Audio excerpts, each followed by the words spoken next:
There's a famous story my mom likes to share. One time, she was curious when I started gaming how long I would game before I realized, maybe I should stop. She put a timer on. And I went in the room and I said, Cam, you've been playing for 15 hours. And he said, no, I just got on. Can I just finish my game? We were like, this is crazy. You're not eating, you're not sleeping, you're not moving, you're not doing anything. You're just playing video games. And I remember looking at his dad and going, oh goodness, what are we dealing with?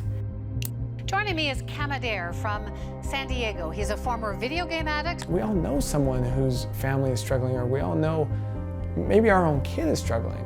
So what is it about these games that hook people in, and should we be worried?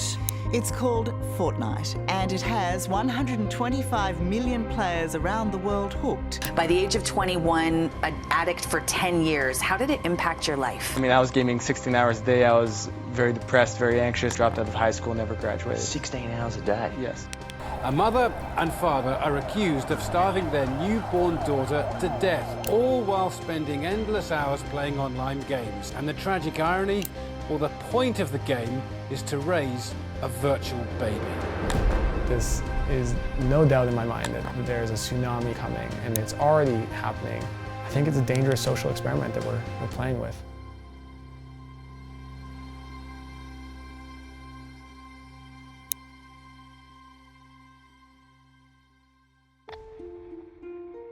I know gaming addiction isn't going anywhere, and it's only getting worse. It's an issue that we're seeing as a rising trend all over the world. And if we look at, the percentage of gamers right now, World Health has said, between 1% to 3%, there's 2.6 billion gamers worldwide. If we look at the rising trend of esports and colleges now giving scholarships for esports, and we look at some of the ages that kids start gaming now at 2, 3, 4, 5 years old, this is a problem that is only going to continue to get worse, and I don't think we're prepared for it, and I think that we need to be doing more.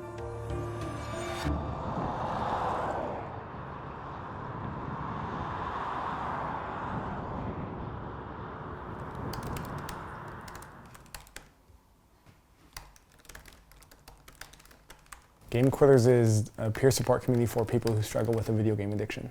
We currently serve about 50,000 people a month in 91 countries around the world. The beautiful thing for me is just people having a space to be able to open up and be vulnerable in a way they've never been vulnerable before. We love encouraging professional support and therapy and all of that. And I also know that for the vast majority of people, especially gaming addicts, online is where they feel comfortable, and being around peers is where they feel comfortable. So my hope is that in doing so, that helps them move one step closer to living the life they want. And if that then also encourages them to seek additional support in professional therapy or so forth, then that's also a big win for us.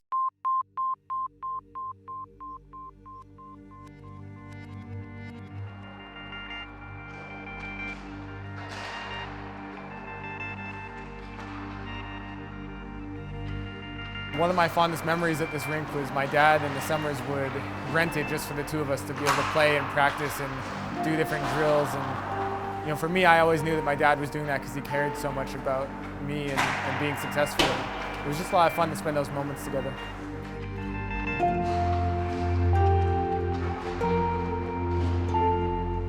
During the hockey season, I was able to focus and play, and I had school and things like that. But in the summers, it was really challenging because I would just game all day long.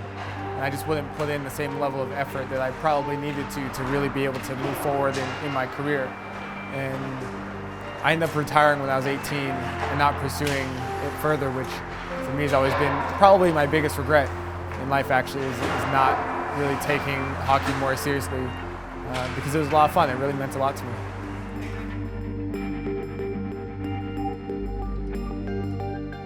In my own experience, gaming wasn't much of a problem until I experienced a lot of bullying, and that bullying really led me to want to escape. And escaping into gaming was a place where I had a lot more control, because the bullying I experienced in school and on my hockey teams, I had no control. School didn't feel safe. Hockey obviously didn't feel safe because he was being bullied there, but he could play a game and it was safe. And everyone liked him. No one's judging you. You're all playing the game, and if you start winning, you're the hero on the game.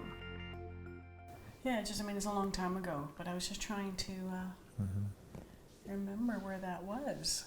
the place where you can see my fullest expression of myself is when I skate. Anytime I see myself on the ice or playing hockey, like that's really what I feel. I just remember being like shamed for wanting to quit the team after I had just been on a bus and being spit on for over an hour. I remember my dad picked us up and drove my friend, one of my teammates, and I home. And as soon as he dropped off my teammate, I started bawling my eyes out and uncontrollably, and my dad had no idea what was going on, but I wouldn't talk about it. And the next day I said I wasn't playing hockey anymore. And my parents, I remember being like very confused. Someone who loves hockey all of a sudden is like refusing to go. And, it wasn't until I did a TEDx talk that my parents finally even heard some of these stories. And I think, I don't really know if I even knew how to talk about them. Hockey was a very competitive outlet for me. It was a very aggressive outlet. I got to go and, it was physical contact in your face. And I love that aspect of it. I love to win, and I always played to win. Gaming was more the competitive aspect of just being the best. And it wasn't, the physical aggression, contact in the same way, but just really trying to be the best. For me, it was about him not being able to stop and not wanting to be part of the family. When I said supper, gaming was the most important thing. I'd get really angry. No, I have to finish this. Like, it really was a compulsion at that time, and I just didn't understand it. People need to take it seriously and realize, again, it's like alcohol. I can have a glass of wine, I don't have a problem. But some people do. Some people can play video games, and it's not a problem. But there's a lot of people who do. And I think there should be the help out there that they need. Starting today, playing excessive video games will be classified as a mental disorder. The World Health Organization is adding gaming disorder to its international classification of diseases in 2018. Health officials say excessive gaming can lead to health problems. The World Health Organization has including gaming disorder as a disorder, and the impetus for that was really around the world. There's been a struggle with people seeking treatment. Lots of folks say there's not enough research and that it might create moral panic, and that there's not enough consensus about criteria, and there's too much leaning on substance abuse criteria. For a long time, pretty much up until almost a year ago, in the industry, they continued to say gaming addiction is not real, this is not a problem, people don't have a problem with games are just fun. And it's beginning to shift. The World Health Organization takes a very careful approach to making decisions about what gets included in the classification of diseases. And so they have committees of experts from around the world generating data and research that can be used to test out the ideas about what should and should not be included. It's helpful with this new WHO diagnosis in so much that there's media attention and there's attention and understanding around excessive behaviors. I think it's important that parents not overreact, or family and friends not kind of overreact, and recognize that there's a big difference between intensive involvement in an activity and a disorder. The WHO talked about where gaming needed to impair their lives in their social life or in their work life or school life, causing some sort of harm. And that's problematic. Are you lying to people? Are you lying to yourself? Are you deceiving people around you? Are you stealing money or credit cards to be able to buy more games? You want to look at, is it affecting your relationships? You want to look at, do you find yourself experiencing withdrawal symptoms?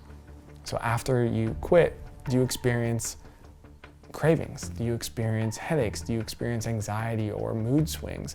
Is it causing you to think about it all day long where you're at work or school and you're just constantly thinking about, how much longer before you get to go and play next? If you find yourself just playing more and more and more and kind of going through a binge cycle, those are all some different red flags that you want to look for.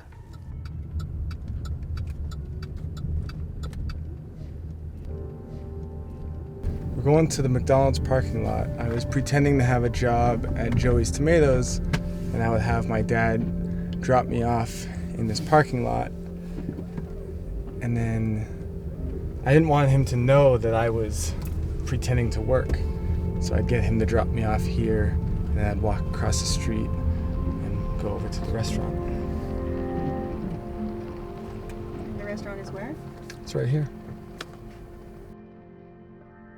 I'd walk across the street and catch the bus back to my house, and then usually my parents were still at home before they went to work, so I would sneak in through my window and I'd go to sleep.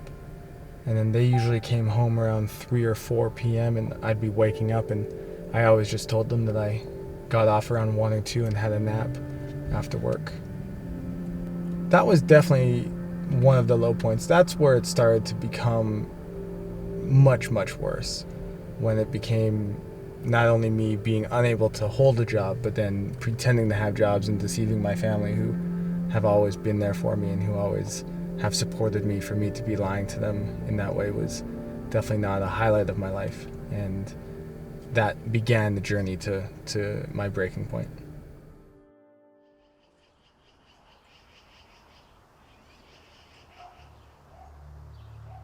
When I wrote the suicide note, I think what I was feeling at the time was just there was no escape, there was no getting away, and as much as gaming or smoking pot or coming here even would let me get a break, I still had to go back and feel that pain.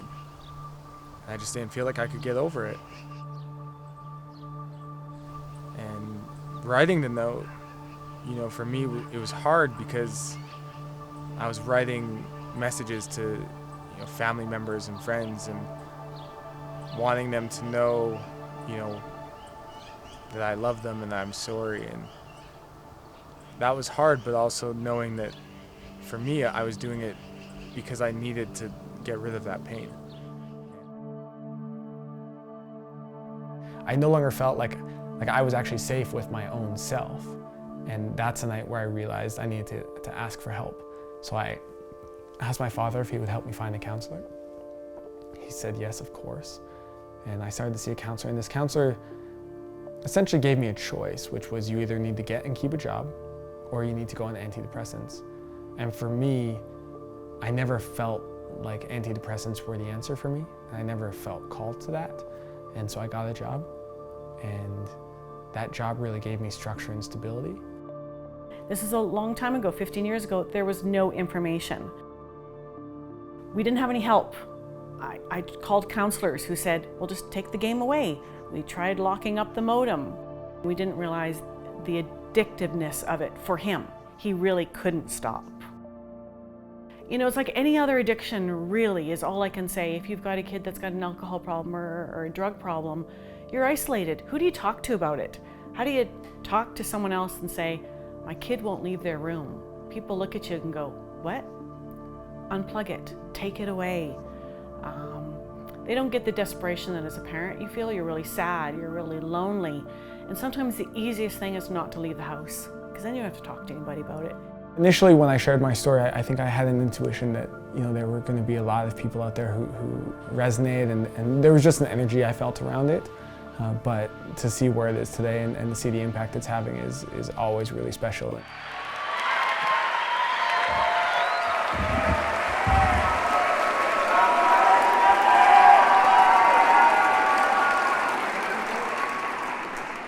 For over 10 years, I was addicted to playing video games. This addiction affected many areas of my life, including being a major influence in my decision to drop out of high school at the age of 15. What if right now you're stuck at home playing video games and you want to stop and don't know how? Imagine for a second how this makes you feel. Do you feel a sense of pain? What about feelings of guilt? Shame? Do you feel confident, anxious, depressed? One of the worst things I think a parent can say to a gamer is, why do you play these games? Those aren't your real friends anyways. And I have compassion for parents. I understand where you're coming from. And what that gamer hears is that you don't understand their world and who they really are and what's actually meaningful to them. And those are their real relationships. And they might be their only relationships. And those are the people who they're having very open and honest conversations with. And it's where they feel like they belong. And you know, if you really want to dive into it, gaming is where it's their safe community. It's their sense of tribe. And when you're saying that those aren't their real friends, you're actually creating a disconnect. You're creating a lot of stigma around between gamers and society, and that's a huge part of the problem, is that for a gamer to want to quit gaming is for him to actually make a decision to go back to a society that has shamed him for being a gamer in the first place.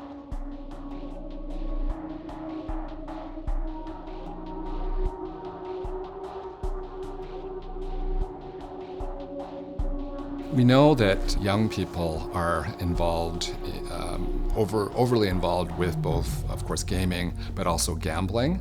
And so they are at particular risk of developing a dependency or an over-involvement with the activities. This Philippine macaque is receiving banana pellets on a variable ratio schedule. The number of responses on which reinforcement depends varies, but on the average, every 100th response is reinforced. Variable ratio reinforcement produces a very high and a very stable rate of response. One common feature between gaming and other activities like gambling is that there is intermittent reinforcement. So there are lots of rewards, but the rewards are unpredictable. And people then pursue the rewards in a very constant type of fashion. You know, a loot box is something where you're able to, pay some money to be able to have the potential for a certain reward or a different level of reward within a game. They could maybe give you a boost to your character or give you a different item, but it's a random reward. There's a percentage chance that you would be able to get, a really good item. And that's very similar to gambling design. I mean, this is a concept that we've known since the 1950s when Skinner outlined the very basic learning processes.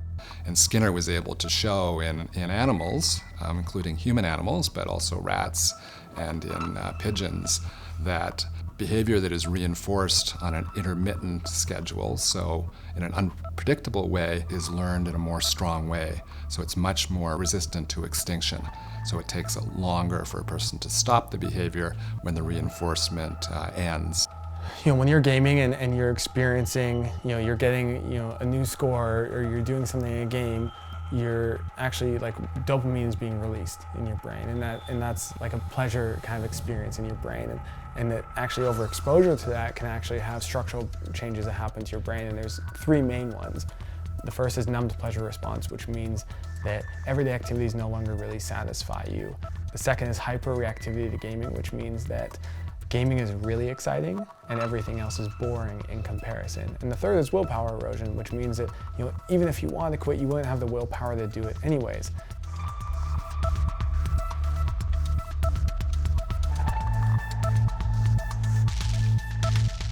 It's a point now where there's a responsibility by game designers to really look at what are their ethics and why are they designing the games they are, and looking beyond just we're trying to justify everything as we're trying to make games more fun. And recently, actually, former alumni of the Silicon Valley have started to sort of post warnings about the things that they've developed and the social media platforms that they developed, saying, these platforms that we've developed have been made and they're harmful, and now they're feeling some regret about that. That thought process was all about how do we consume as much of your time and conscious attention as possible.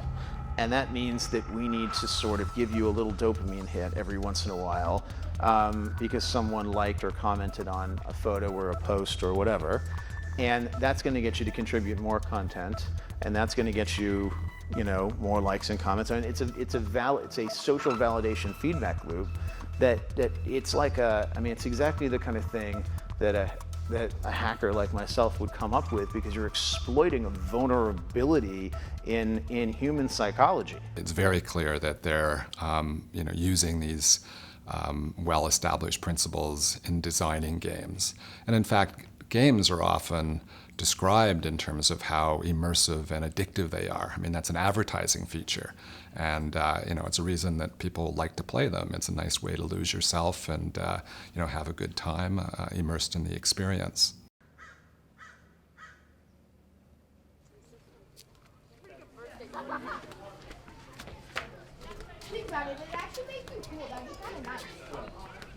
My moms and I were talking about camps, like summer camps, when the summer first started, and we found this one, and I was just like, okay, I'll try it. Seems like a really cool camp. And then I noticed that it was also helping with gaming addiction, which is something that I also struggle with. When my parents got divorced and I turned to gaming, gaming led to depression because I just spend my days sitting in a room with a TV, blinds shut, everything. The games had just been a part of my life at that point. It's like having a dog all your life and then all of a sudden you don't have a dog anymore. It's just something that like has stuck with me and has been a part of me through hard times and even now. I didn't notice it at first, but when my parents started talking to me about it, I was like, yeah, I definitely have an issue with this. Campers are ages 10 through 17 who spend way too much time, we call it an unhealthy amount of time on screens, either computer screens, handheld smartphones, or video game consoles, getting lost in social media and video games rather than enjoying time in the real world. Retreat. Oh, wait, wrong one. It has to stay. Yeah, there you go. Are you sure you want to do that? Nope. Yeah, there you go. What's been your favorite thing about camp so far? I've been enjoying all of it. Mm-hmm. Were you nervous coming to camp? A little bit, yeah. Mm-hmm. What were you nervous about? Just like how many friends I would make, stuff like that. Mm-hmm. How do you feel not being on technology? Different, but at the same time, more peaceful. Mm-hmm. Or anything like that. Do you find that you're not thinking about games as much? Like Yeah. when you're at home, you're always thinking about like when you get to play and... Yeah. A lot of the kids that we work with, we know kind of stop their social development when they start gaming or getting lost in the social world of online communities. A lot of what we do is life skills based. We do everything from what we call room responsibilities, which is cleaning their rooms and making their beds and making sure they've showered and brushed their teeth, to doing their own laundry and learning how to cook. So everything they'll need to survive in the real world beyond using a handheld device or being on a video game. Should I look in the closet? Would I be afraid to look in the closет? Go ahead. How's the dirty clothes in the hamper? It's all organized. Whoa! All right. I apologize for ever suspecting anything different. I've been a camp director for over 30 years, largely in nonprofit and church and scouting and things like that. And the program here is a little bit different because it's on a college campus. There's a strong life skill component about getting ready to move out of mom's house. And Summerland is also a clinical program. This is the only summer camp I've ever worked at where I have a PhD on staff and clinical interns and PhD candidates as part of the staff. 8 new campers coming in Saturday. 2 girls and 6 boys. So camper 1, 15-year-old boy, gaming all the time. Grades steadily dropping. This is one of the ones with peanut allergies. Okay. We may take some of that into account when we're assigning rooms. Yeah, because everyone should have a good experience. I like that they're all roommates, but I also don't want it to be a source of new anxiety. Yeah. Right.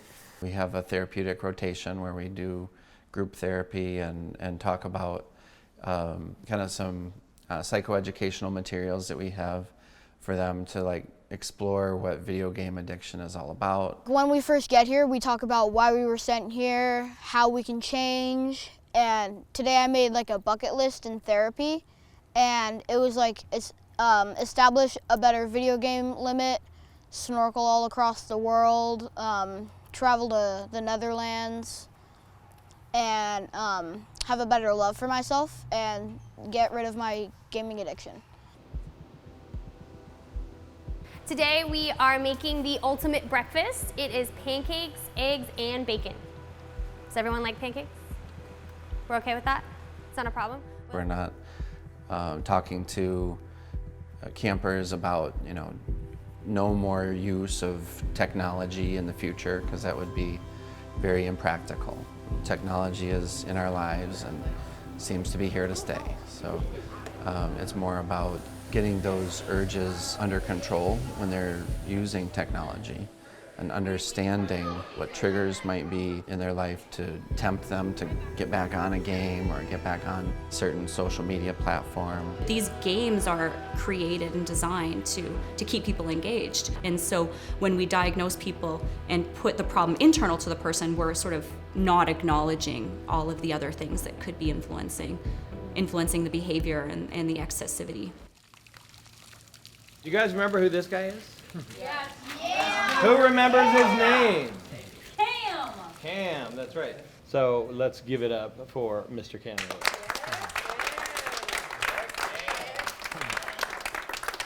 I'm happy to take questions about gaming or social media or any of the work that I do, but I just want you to know that this comes from my own personal experience and also working with people all over the world about it.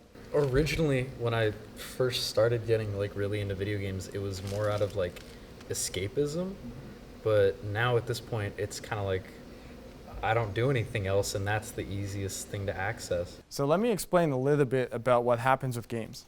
So we know from research that escapism is probably the biggest reason why people play. I believe there are 4 different reasons, human needs that we have of why we play games. So it's escape, which is temporary escape, social connection, measurable progress, and a sense of purpose. You can think of that like a sense of certainty. In a game, you always know what to do next, right? You wake up and you're like, okay, I have to, go try to get to this new level, or I need to go complete this mission, or I need to go beat this boss. It's okay to get an escape. It's okay to get a break from stress from the day.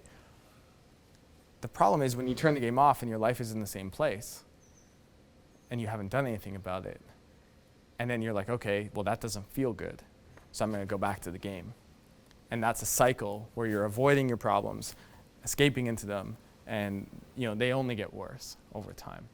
One of the popular approaches to helping people overcome addictions is to focus on motivation. So in addition to teaching people skills about how to cope differently and live their lives differently, it's really helping the person sharpen their understanding of why they would want to do that, and really getting them to reflect and think about how it's affecting their lives and how they would like their lives to be better. So that's referred to as motivational interviewing, and it's becoming a very central part of how we treat addictions.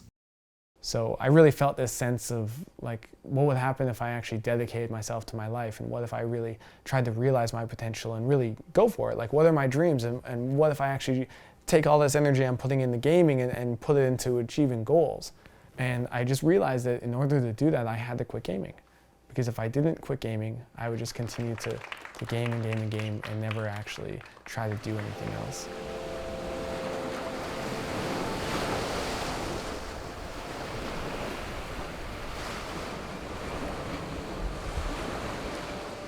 Surfing is meditation. When I'm in the water, I feel very connected. I feel very present. And gaming gave me a very similar feeling, where in that moment I was not able to think of anything else, but when I come out of surfing, I'm inspired about life. When I finish gaming, I either just want to go play more, or I feel like a zombie and I want to sleep and then wake up and game some more.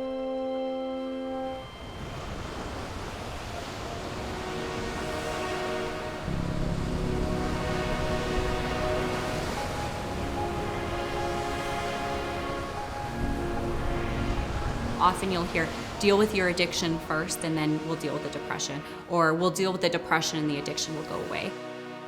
They're usually hand in hand, and there's lots of different sort of mental health associations and groups that are trying to create treatment modalities that are addressing both at the same time. From the perspective I take, they are the same thing. When you're dealing with one, you're dealing with another. You're helping folks develop better ways of living, better practices that are more healthy and helpful. There's not a one-size-fits-all model. What works for one family is not going to work for another family, and what works for one child won't work for another child. For too long, the conversation around this issue has been, is gaming good or bad? And completely lost in that debate are people who are coming forward saying, I need help. And I think that we need to improve the conversation around this subject and be able to recognize that there are people all over the world saying, I need help. And our answer as a society should be, okay, how can we help?